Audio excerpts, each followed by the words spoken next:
Syederalun korban banjir bandang di Kabupaten Pidi Jaya pada Selasa 9 Desember 2025 masih terkurung dengan lumpur tebal sisa banjir bandang menyebabkan aktivitas warga lumpuh total. Lumpur tebal itu terbawa banjir menggenangi luar rumah hingga dalam rumah.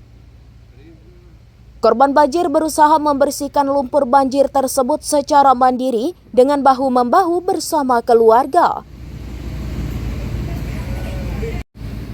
Sebab hingga 13 hari pasca banjir bandang terjadi tanggal 26 November 2025, belum adanya relawan maupun pemerintah untuk membersihkan rumah masyarakat yang tergenang lumpur.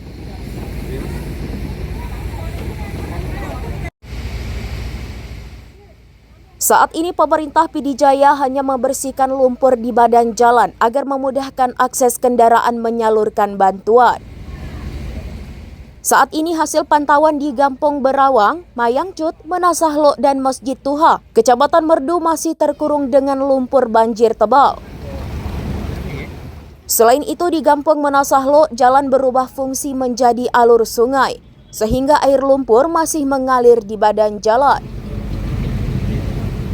Air bercampur lumpur masih mengalir di badan jalan yang saat ini belum surut. Jalan berfungsi menjadi sungai akibat alur sungai telah tertimbun oleh lumpur.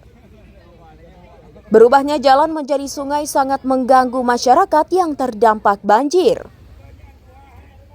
Warga meminta kepada pemerintah untuk membantu membersihkan lumpur tebal dari sisa banjir.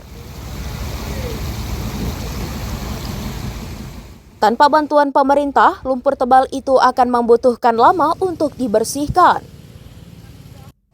Tinggi genangan lumpur tebal sisa banjir itu 1 meter hingga 50 cm.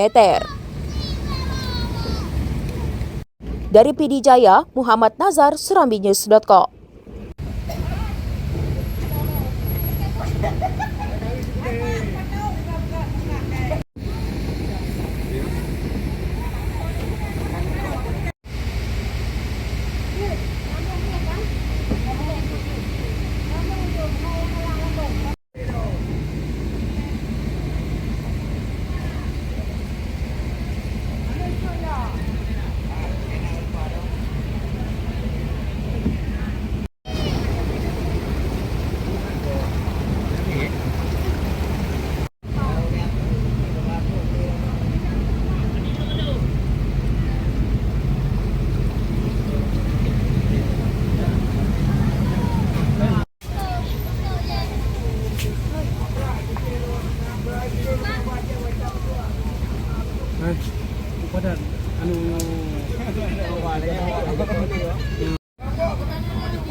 Download Tribun X sekarang, menghadirkan lokal menjadi Indonesia.